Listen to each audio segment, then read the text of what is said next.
की बाल लीलाएं बहुत ही मधुर होती हैं, मन को मोह लेने वाली होती हैं और इतनी मनमोहक होती हैं कि उनमें हृदय में आनंद को भर देती हैं। यशोदा माता और ब्रज की सारी ब्रजवासी कन्हैया की बाल लीलाओं को देख के मंत्र मुग्ध हो जाते हैं। कहते हैं जब कोई गर्भवती स्त्री कन्हैया के बाल लीला को सुनती है तो उसका पुत्र सर्वगुण संपन्न होता है।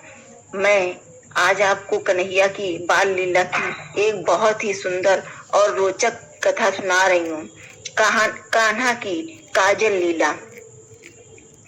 आज लाला कन्हैया के आंगन में काजल लगाने को दिन है। नंद बाबा की बहन सुनंदा देवी, जो कन्हैया की बुआ लगती है, चटकती मटकती आई और यशोदा जी से बोली कि सुनंदा जी, भाभी जी, लाला को काजल लगावे का हक हमारो है। यशोदा जी, हाँ बीबी जी लगाओ, आप ही लगाओ। सुनंदा जी, ऐसे नहीं लगाऊंगी, मेरे को भी नेग चाहिए। यशोदा जी, हाँ बीबी जी, आपको भी नेग मिलोगो। सुनंदा जी, देखो भाभी, जब लाला के नाल छेदन के समय नाल काटने वाली दासी नेग के लिए मचल गई कि ब्रजरानी बहुत दिनन बाद लाला हुआ है, नेग सोच समझ कर देना। तो आपने अपने गले का नौलखा हार उतार कर उसे पहना दी। बातें कीमती मुझे मत करियो, नहीं तो ननद भाभी दोनों का झगड़ा बन जाएगी और हमेशा के लिए ननद भौजाई की शिकायत बनी रहेगी। यशोदा जी, नहीं नहीं बीबी जी, बातें चढ़ चढ़ के मिलोगा, बढ़ चढ़ के मिलेगा। फिर सुनंदा बुआ ने लाला श्याम सुंदर को काजल लगाई और सोच रही है कि देखें भाभी क्या देती है। ज्यों ही सुनंदा बुआ के हाथ बढ़ाए कि लाओ मेरा नेग दे दो, तो श्री यशोदा जी ने कन्हैया को उठाकर उनकी गोदी में दे दी और सुनंदा जी के मुखमंडल पर दृष्टि डाली कि बीबी जी कछु कसर रह गई हो तो दूं और कुछ और। आंखन में आंसू आ गए। सुनंदा बुआ की बोली, भाभी याते कीमती और का हो सकता है, तूने तो अपना सर्वस्व दे दियो। अब लाला मुझे नेग में मिलियो तो लाला तो हमारो है गयो, लेकिन भाभी मेरी छाती में दूध नाए, लाला को दूध पिलावे को कोई धाय रखनी पड़ोगो और देख तेरी छाती में दूध फालतू पड़ो रहोगो, क्या फायदो धाय रखने को। लेओ मैं तो ही को अपने लाला के लिए धाय के रूप में नियुक्ति करती हूँ। मेरो लाला को खूब ध्यान रखियो। और उन्होंने लाला कन्हैया को यशोदा जी के गोद में दे दिया। गोपियां श्री कृष्ण प्रेम की पराकाष्ठा हैं। गोपियों के मन, वाणी और शरीर श्री कृष्ण में ही तल्लीन रहते। गोपियों का हृदय प्रेममय है, श्री कृष्णमय है, अमृतमय है। वह सुबह उठते ही श्री कृष्ण का दर्शन करने के लिए नंद भवन जाती हैं। गोपियों को सुबह जागने के बाद कन्हैया की याद आती है। गोपियों का ऐसा नियम है कि वे मंगला के दर्शन ब्रह्म मुहूर्त में भगवान के सोकर उठने के बाद के पहले दर्शन करने के लिए जाती हैं। मंगला के दर्शन ब्रह्म मुहूर्त में ही होते हैं। मंगला के दर्शन का अर्थ है कि सुबह सबसे पहले भगवान का दर्शन करना। गोपियां नन्हे श्याम सुंदर के दर्शन कर उनकी मधुर किलकारी सुनकर आनंद विभोर हो जाती हैं और कन्हैया को हृदय लगाने पर उनको ऐसा लगता है मानो कोई अमूल्य निधि मिल गई हो। श्याम सुंदर के नित्य दर्शन कर गोपियां अपने को बहुत भाग्यशाली मानती हैं। यशोदा जी कहती हैं, अरे सखियों, अभी तो अंधेरा है, तुम इस समय आई हो।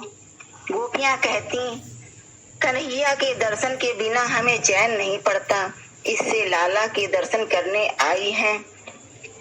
गोपियां बाल कृष्ण के पालने के चारों ओर खड़ी होकर श्री कृष्ण के एक एक अंग में आंखें स्थिर करती हैं।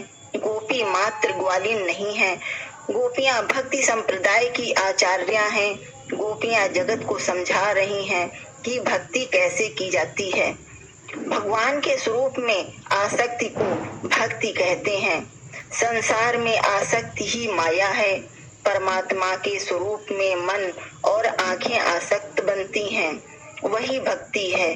परंतु ऐसा करना सरल नहीं है। मन बार बार संसार की ओर भागता है, पर अपने मन को समझाना पड़ता है कि संसार सुंदर नहीं है, सुंदर तो केवल श्री कृष्ण है। एक गोपी श्री कृष्ण के चरणों की प्रशंसा करते हुए दूसरी गोपी से कहती है, अरे सखी, लाला के चरण कितने सुंदर हैं, उनके तलवे कितने लाल हैं, नाखून तो रत्न से हैं, इनके चरणों में कमल व स्वास्तिक का चिन्ह है। इस तरह दास्य भाव में गोपी भगवान के चरणों में ही दृष्टि रखती हैं। एक दूसरी गोपी को श्री कृष्ण का रंग बहुत पसंद है। वह कहती है, लाला का श्री अंग मेघ सा है, इनके नेत्र कमल से हैं, बाल भी कितने सुंदर हैं। इस गोपी का साख्य व वात्सल्य भाव है। उसे श्री कृष्ण का मुख देखे बिना चैन नहीं आता है। सूरदास जी कहते हैं, गोपियां श्री कृष्ण का दर्शन करते हुए विनती करती हैं, ब्रजराज कुमार जागो, देखो कमल पुष्प विकसित हो गए, कुमुदनियों का समूह संकुचित हो गया, भौरे लताओं को भूल गए, उन्हें छोड़कर कमलों पर मंडराने लगे। मुर्गे और दूसरे पक्षियों का शब्द सुनो, जो वनों में बोल रहे हैं। गोष्ठों में गायें रम्भाने लगी हैं और बछड़ों के लिए दौड़ रही हैं। चंद्रमा मलिन हो गया है, सूर्य का प्रकाश फैल गया है। स्त्री पुरुष प्रातः कालीन स्तुति का गान कर रहे हैं। कमल समान हाथों वाले श्याम सुंदर प्रातः काल हो गया है, अब उठो। ऐसे ही हमें नंद नंदन वाल अपने ठाकुर जी को सुबह जगाना चाहिए। अगर लड्डू गोपाल हैं तो उनकी सेवा हम नित ब्रह्म मुहूर्त में उनके दर्शन करके अपने आप को सफलता की ऊंचाइयों तक पहुंचा सकते हैं। कृष्ण प्रेम यही है कि हम अपने बाल गोपाल का, अपने लड्डू गोपाल का अपने पुत्र जैसा लालन पालन करें और उनकी वैसी ही स्तुति करें। ब्रज गोपियां कृष्ण के प्रेम में अपने सारे भाव को भूल जाती हैं और उन्हीं में गोपियां मस्त रहती हैं। जय जय श्री राधे, जय जय श्री कृष्णा, राधे कृष्णा राधे कृष्णा।